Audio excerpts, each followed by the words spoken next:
Welcome to the Essential Skills for Humaning podcast, where we explore the fundamental abilities and insights that make us better humans. Here's your host, Christina Eanes. Hello, everyone. Thank you for joining us for this week's episode of Essential Skills for Humaning. I'm your host, Christina Eanes, and for today's episode, Meg Gluckman is joining us to talk about lifequakes and focusing on the future, which I'm very curious about. Welcome, Meg. Thank you, Christina. I'm so excited to be here. Well, before we jump into the topics at hand, can you share a little bit about your background with our listeners? Sure thing. I am coming to you from the Pacific Northwest. I live on an island in Puget Sound, and I've got 2 kiddos, and I've been divorced for 7 years, which is key to my knowledge about this topic and what I am excited to share with you today. I'm kind of a Jill of all trades when I look back over my career history. I've done a bunch of different things. I was a postpartum doula for a while. I was an engineer, a solar engineer. I started and ran a hummus company for quite a while. I ran a retreat center. And then most recently, for the last few years, I've been a coach for parents going through divorce and navigating co-parenting afterwards. Nice. Yeah, that's definitely needed. Testing myself many years ago. Yes. Okay. Well, yeah. Well, so let's start with lifequakes. First off, what are those? Oh my gosh, I love Lifequakes. I love the name of it, right? Because we essentially, like, the name says it all. And I learned about Lifequakes from author Bruce Feller. And he wrote a book called Life in the Transitions. And he essentially was going through a personal crisis himself and decided he was going to just travel across the country and interview other people who had gone through major personal crises and kind of come out of it, right? That they had found their way out and created a life that they love afterwards. That was what he wanted to learn from everyone. So he interviewed like over 100 people, and then he looked at all of their stories and tried to find patterns. And that's how he came up with this term, lifequakes. And I'll just share with you his definition because I think it's so well worded, much better than I could just say myself. So he defines a lifequake as a forceful burst of change in one's life that leads to a period of upheaval, transition, and renewal. Those are like 3 key areas: upheaval, transition, and renewal. And they are disturbances that initiate a period of deep self-reflection and personal reevaluation. All right. So what I love about this is that he differentiates lifequakes from other things in our life that just kind of disrupt our status quo, right? So, and he calls those disruptors. The idea being there's things that happen to us, like we might lose a job, we might even lose a loved one, we might even end a relationship, and it shakes up our life, but it doesn't really trigger us into this period of deep self-reflection, right? It doesn't trigger major upheaval and transition and renewal, right? So what's interesting is that we can't say just because someone ended a relationship or someone got divorced or someone lost someone they loved that it was a lifequake, right? For some folks it will be, and for some folks it won't be. Some folks it'll be a minor thing. And I see this with folks going through divorce too, that there's folks that navigate through divorce that it's annoying. There's sadness, there's some grief that comes with it, but they're able to navigate it pretty smoothly. And then for other people, it's like their identity was totally thrown out the window and they're starting from scratch. Ooh, that kind of reminds me of maybe perhaps these are indicative of lifequakes, is that moment where almost like everything changes. Like you see the world completely different. Yeah. So that would be a lifequake then. Yeah. Yeah. Another way I've heard it described is like, imagine that you have a vision board for your life, right? Mm-hmm. Like you have, and some of it's conscious, like, oh, I want my career to go this way, or I want to have a family, right? Some of it's unconscious Mm-hmm. or subconscious, I guess you might say, which is like, I just want to be well taken care of when I'm old. Like, this is what retirement's going to look like, or this is what my relationship with my friends is going to be like, or this is my purpose for being here. And it's almost like somebody just like whacked it right off the wall, right? Like that vision Yeah. board just went flying and now it's like scattered all over the ground. And you're like, well, what now? Yeah. Right? Wow. Yeah. So before we get into how to turn these events into, for lack of a term, opportunities, or Yeah. renewal, Hmm. what would be some examples maybe that we Yeah. could dive into? Well, the first example I think of is actually from back with my work as a postpartum doula. So, if you're Mm-hmm. not familiar with the term postpartum doula, these are folks that will come in to assist a family when a new baby has been born.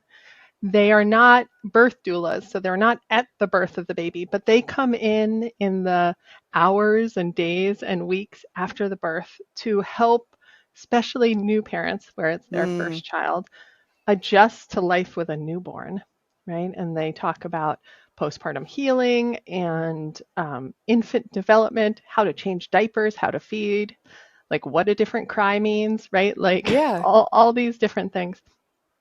And I think that's the first time that I really started seeing people going through life quakes, right? Mm. Sometimes birth, either because it's traumatic or because it just didn't go how we thought it was going to go, or because we didn't think that this is what parenting was going to actually look like, Mm-hmm. can really shake us up, right? Absolutely. We Yeah. can we can really question who we are anymore. And especially when we can't do things that we used to be able to do, right? Mm-hmm. Whether it's as simple as like completing sentences in our mind, Going or to like the having bathroom by going yourself. to the bathroom by ourselves, or like having a conversation, right? Having a Mm-hmm. conversation with another adult where you can have a full stream of consciousness, and like you can't do that anymore. Or Uh-huh. sleeping for more than 4 hours at a time, right? Like Yeah. if you've always been able to sleep however much you want to sleep, and suddenly you're really dealing with 2-hour cat naps, for multiple Mm-hmm. nights, it changes everything up. So that's one great example. The other one that I also deal with is folks going through a divorce where, Mm-hmm. especially if it's um, involuntary, right? Mm-hmm. So Bruce Feller talks about voluntary earth life quakes and involuntary life quakes. So Yeah. you like the becoming a new parent might be a voluntary life quake, right? Like you might have been the one who decided, yeah, I want to become a parent. I Mm-hmm. want to have a baby, right? And then it still happens. Like it still like blows up for you.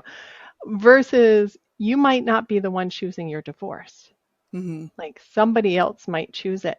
And it might be really sudden for you, right? Often in a Yeah. divorce, like one party has been thinking about it for a whole lot longer than the other party. Years. Okay, Years. sorry. Yeah. I mean, literally, I've Yeah. heard people talk about decades of thinking Mm-hmm. about it, right?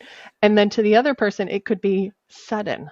Like, Yeah. where is this coming from, right?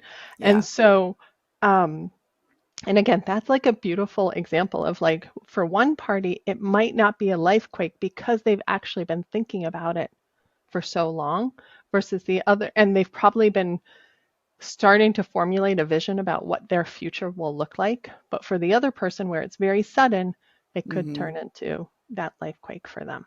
Yeah. Yeah. Well, I like the distinction between the voluntary and the involuntary, because even stuff Hmm. that, like childbirth or Yeah. having children or like new career, things that we choose for ourselves can result in huge upheaval that changes who we are. Yes. Oh, there's so much here to dig The into. And you have me yeah. so reflecting right now on like At first, I thought a previous divorce was a life quake, but now that I realize that that's for me, that was a result of a life quake from watching my father pass from cancer over 5 years. Mm, So, yeah, wow, big like world opening up. I'm sure the listeners and that's viewers cool. are thinking, yeah, how does Mm-hmm. this relate to my life? So, Yeah, let's say we have one or we're in the midst of one. yeah. What do we do? Well, let me just normalize that first, which Hmm. is to say that Bruce's research really found that all of us are going to go through like 3 to 5 of these on Oh, average absolutely. Yeah. throughout the course of our life. So it is normal to be in it. And I think that's what's so Yeah. powerful about having the language of naming this, Mm, because so many of us will be going through this experience and feel like something's wrong with us, right? Like we yeah. should be able to, especially like, we'll give the example of having a new baby. If you've seen your friend do it or your sister do it or your neighbor and they look like they handle it just fine and they're just like rolling with everything and you're struggling, it can feel like you're doing something wrong, Yeah. right? Versus the reality of it being this is a human experience and we're Yeah. all going to experience this multiple times during our life, Yeah. right? And two, what we see with others, Mm-hmm. we may not see them in their moments of, I don't know how I'm going to get through the next Right. hour. Yeah. That's so true. Yeah. That's so true too, So, right? so we don't necessarily witness that, Right. but let's say, so we're in this normal human event that we're all Mm-hmm. experiencing, yeah, Mm-hmm. 3 to 5 times in our life. Yeah. What do we do to turn it into, I almost want to call it, I've heard the term post-traumatic growth. Yeah. Yeah. What do we do to Yeah. turn it into that period of renewal and growth? Mm-hmm. Mm-hmm. Well, I think first is to just acknowledge that there's different phases to your time post lifequake. Okay. Hmm. So Bruce is really good about dividing it up into these 3 distinct phases, which I just love his language of, which is the long goodbye, the Mm. messy middle, and new beginnings. Oh. Okay. So the Hmm. long goodbye, for me, the way that I think about that is our grief process, Hmm. right? Something that we didn't want to happen, or something we weren't expecting, or something that really didn't go the way that we thought it was going to go. We have grief about it. And that can look like, I mean, grief is this beautiful umbrella kind of word for a whole bunch of different emotions that come up, Yeah. right? But that can look like, anger, frustration, sadness, regret, humiliation, uh, Mm. and fear, a lot of fear, right? Yeah. And when we think about like that long goodbye and the time that we spend grieving, it's not just grieving what was, right? Hmm. Often, like in a marriage ending, we might grieve, how it was good in the beginning, or all these other times when it was great. There's that kind of grieving, but then there's also the grieving, like I talked about with the vision board getting swiped off the wall. There's the Yeah. grieving of the future we thought we were going to have, right? Mm-hmm. And all of that is a normal, natural, necessary process. Yeah. Like we can't rush ourselves through the long goodbye to that Yeah. end, right? And then what we get into, and I'll talk a little bit more about grief and how it shows up over time, right? But after we've been almost entirely in the long goodbye or our grief process, then we move into the messy middle, which is like, well, what then? Mm. Right? Like, what am I going to do now? And this is where we start kind of dreaming or investigating or getting curious or trying some new things. And that might be trying on different identities a little bit. It might be just stepping into um, what seems like the next logical thing to do. For some folks, excuse me, that I know that going through divorce, like they might be at some point like, well, I guess I'm supposed to try dating. And so they like experiment with like dating again and so forth. Mm-hmm. But typically it's a very messy middle, just as the words say, right? It's like it's unstable. You feel still kind of unmoored. You don't Mm-hmm. have this like clear future vision all planned out. Um, but you're not in full on grief all the time anymore Yeah. for kind of the past, right? Doesn't mean that the grief doesn't still show up. And I like Right. to just emphasize that to folks that our human brain is so amazing in that we can switch from one moment of grieving the past or grieving something that we've lost, and in the next moment, making plans for the future. Yeah. And sometimes I see folks want to be totally done with grieving. Like, well, once I get done with grieving, then I'll Yeah. plan for the future. And that's just like not how we function, right? Um, what a colleague of mine, and I don't know if she made up this term or she heard it from somewhere else, but it's called the dual processing theory of grief, Mm-hmm. which is that it actually is helpful to us when we're in a grieving process to give ourselves concrete time, like focus time, where we are allowing ourselves to grieve, Mm-hmm. and then taking a break and focusing on something else. You know, whether it's like, okay, now I'm with my friends for a little bit and I'm not going to focus on grieving my marriage, or I'm not going to focus on grieving my, relative that passed or so forth. Um, and Yeah. that is actually healthy and helpful to us. And so as we move into this messy middle, there's still going to be times where we are like the grief comes up for us, and that Mm-hmm. is normal. It doesn't mean we've like slipped back. It doesn't mean we're not going in the right order. That's totally human. Yeah. Yeah. And I actually like an example came to mind when I was thinking about this was I had been divorced for a while. I mean, months since the process had ended and so forth. And I went home to visit my parents for the first time since the divorce had ended. And they still had my wedding picture up on their Oh. wall, right? And so as soon as I saw it, it was like, whew, it's like, all right, I need a little more time to like work on Yeah. this. And mom, can you please take that off the wall? Yes. Um, Wow. but right, so it's normal that there's still going to be times that we're activated, that grief is activated. Oh, absolutely. But A then dream, something that we get, dreams, remember, or yes. yeah. Mm-hmm. Yeah. Or a place, that we went Mm-hmm. to, or a song or a smell. I Yeah. mean, it can be any kind of sensory thing. Absolutely. Yeah. And then from the messy middle, right, that's when we start kind of finding some footing and getting into our new beginnings, which is kind of like we're stepping into that new version of us after this whole transformation process. Yeah. Mm. Mm-hmm. Yeah. And things get a little less messy, but we're humans, so Yeah. there's still some mess. There's still some mess, but we start to feel like the ground under us is just a little more solid. That's Yes. that's what Nice. feels different. Yeah. Oh. Well, Mm-hmm. let's take a quick commercial break and then we'll dive further into this, in particular, focusing on the future after the break.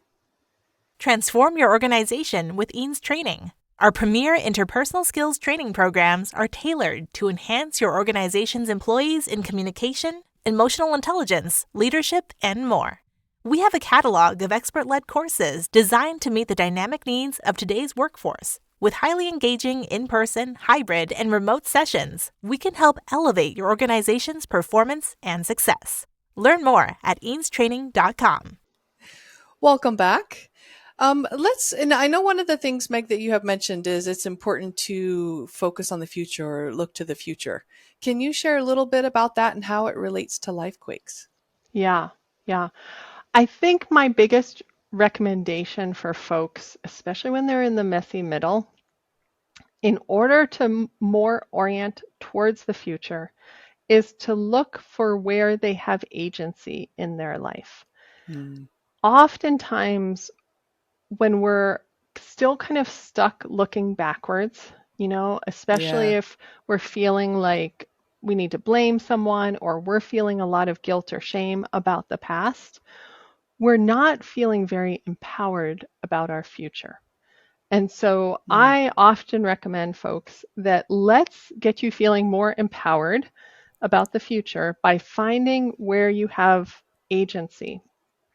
And agency is another word that I like to use a definition for because Mm-hmm. I don't think we don't use it on a very regular basis in our lives. But Yeah. so the definition that I share is agency is a sense of control that you feel in your life. It's your capacity to influence your own thoughts and behavior and your faith in your ability to handle a wide range of situations. All right. Yeah. I think of your agency as that your sense of agency helps you to be psychologically stable and yet Mm-hmm. flexible. And you're really feeling like in your power when you're feeling like you have agency, Yeah. right? And so often with my clients, I will take them through kind of like a 3-step exercise or ask them these 3 questions in Mm. order for them to tap into agency so that they can focus more on the future than on the past. So can I share those with you? Yeah. So the first one is reflecting on how you've been able to handle everything up to this point in your life, Mm. right? So Mm-hmm. often we will look at something and be like, I don't know how I'm going to be able to handle that, right? Whether it's like life after divorce or like dealing with an infant 24 Oh. hours a day, right? Uh-huh. For like how am I going to be able to do this, right? Yeah. And grounding ourselves on like, okay, well, tell me about other hard times.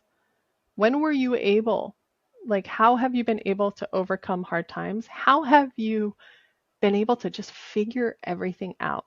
Mm. Because the reality is, if you are here today with us, like, you have figured it all out. Yeah. It might not have been pretty, right? Like you were mentioning, like, we're all humans. Might not have been pretty, but Uh-huh. like you figured it out. Yeah. Like you have the power to be able to figure this out. Yeah. So that's the first question I ask Mm-hmm. them. And then the second thing I do is I invite them to tell me what their story is right now about what's happening in their life. And the first time that they tell that story, right, oftentimes there will come up a lot of disempowered speech, right? Like, this is Mm. happening to Yeah. me. This is out of my control. I can't do this because so and so won't do that, like that kind of speech. And then I invite them to reframe it as a heroic story, right? Where they Mm. are the hero in the story and they are on, this is their journey. This is the obstacles they are overcoming. This is how they are figuring things out. So both stories are totally true, right? I'm not asking them Mm-hmm. to like paint a picture of like, oh, this is the best thing that ever happened to me in my whole life. Like, we're Yeah. not there. We're not there right now. But they can say like, I'm really resourceful. Like, I Mm-hmm. reached out to this person when I had this question. I reached out to this person and I got an answer. When I needed support on this, I figured this out, right? And we just Mm. change it from a unintentional or default story that they're telling about their current experience into a very intentional story. And what happens is in that telling, we also shift the focus and we are focusing more automatically on the future. Like, I am Mm. figuring things out for the future, right? Yeah. Um, and then the third thing I invite them to do is to get very concrete and say, what is one small decision I can make today? This is so important in feeling like we have agency, that we have control over our lives, especially if the narrative that we have running right now is that somebody else has more control over our lives Mm. than we Yeah. do, which when I'm working with folks during divorce, often it's the ex, right? Mm-hmm. Because they're doing X, Y, and Z, I can't do what I want to do. And so we just keep coming back to, like, what's one small decision that you actually have power over and that you can make today? And then again, that just has them focused on the future, right? Decision making is about being able to move forward into the future. I love it. So one, that helps people be more focused on moving through. A question for you. I know we talked about making sure that the long goodbye, making sure that you're feeling your grief. What about those who tend to move too quickly into focusing on the future and as a way of avoiding their long goodbye, we'll call, right, the stage. Any thoughts on that to slow it down? Yeah. Yeah. The first thought that came to mind for me was like, well, that'll just bite you in the behind at some point. So you'll know if you Yes, it move will. through it all too fast. I mean, Yes. because what I often see with folks that move through it too fast is that they repeat patterns that they've done in the past, right? Because Over they and over haven't again. over Yeah. and over and over again. So it really takes someone deciding that they want to be done with whatever that Hmm. pattern is that isn't serving them. So until they decide that they Yeah. really want to be done with it, there's nothing anybody else can do. But as a recommendation, Yeah. if someone is feeling like, I don't want to repeat, if you've gone through multiple relationships and Hmm. they haven't been satisfying, or they have felt there's some level of toxicity that you have felt in Hmm. them, then pausing and going through this process more slowly is going to give you a lot of time for more self-reflection. Um, Yeah. and what we say is, self-reflection leads to self-awareness. Self-awareness leads to Yeah. self-compassion. Self-compassion leads to self-love. And then if you're going into new relationships with a whole lot more self-love, that's a whole different ballgame, right? Yeah. To be whole before we go into another Mm-hmm. relationship. Yeah, Nice. ideally. Now, ideally, yes. Now, I know people are going to want to know more. So can you share a little bit about your products and or services or any additional resources you want people to know about? Sure thing. So I work one-on-one with folks, parents that are going through divorce or after divorce and are needing some more support, especially around co-parenting. And the best resource I have is a podcast as well. My Hmm. podcast is called Welcome to the Other Side, and it's specifically for parents that have gone to the other side of the divorce river Hmm. and are still struggling with co-parenting, are still kind of feeling a little bit Mm, lost. And so I'd highly recommend that. And if folks like this kind of stuff, this is what I talk about over there too. I love it. And we will make sure and put links to that in the episode description so that people can easily access them. Thank you. Sure. Okay. What is your final piece of advice? Hmm. My final piece of advice is to get support. And Mm, I think a lot of folks going through Lifequakes feel, you know, either overwhelmed, but even more often I hear like a sense of shame, like this shouldn't be so hard for me. mm-hmm. Um, and my recommendation is that is the time to reach out and build what a friend of mine calls a lush ecosystem of support for Mm, yourself, right? So that might yeah. mean this is the time to ask, your mother-in-law to help for a little bit. Um, Yeah. I'm thinking of the new baby situation. Yeah. Or this is a time to say to a friend, can we walk every Tuesday at noon Mm, so that I have a little more support during this time? I have a friend who set up a little Facebook group for herself and invited 6 friends to be a part of that Facebook group and said, I'm going through a really hard time right now. I would really appreciate if everybody if you self-select to stay in here, would post something, once a week in here, just like cheering me on. Like, can you do oh, that for me? And of course people are like, of course I can do that for you. Like that, of yeah. course I want to do that, right? And and then of course there's plenty of help out there. either through therapists or coaches to like give you more support through this whole thing. Just because we all as humans are going to go through this during our lives does not mean we have to go through it alone, does not mean we have to go through it unsupported. Wise words. We need that support. And you can actually be part of that support process, right? Yep. Yes. Okay. Well, thank you so much for joining us today, Meg. Thank you so much for having me, Christina. Love this conversation. Oh. Thank you for tuning in to the Essential Skills for Humaning podcast. We hope you've gained valuable insights to enhance your journey as a human being. Remember, practice makes progress. Keep honing those essential skills, and until next time, keep being the best version of yourself. For more resources, visit eanestraining.com.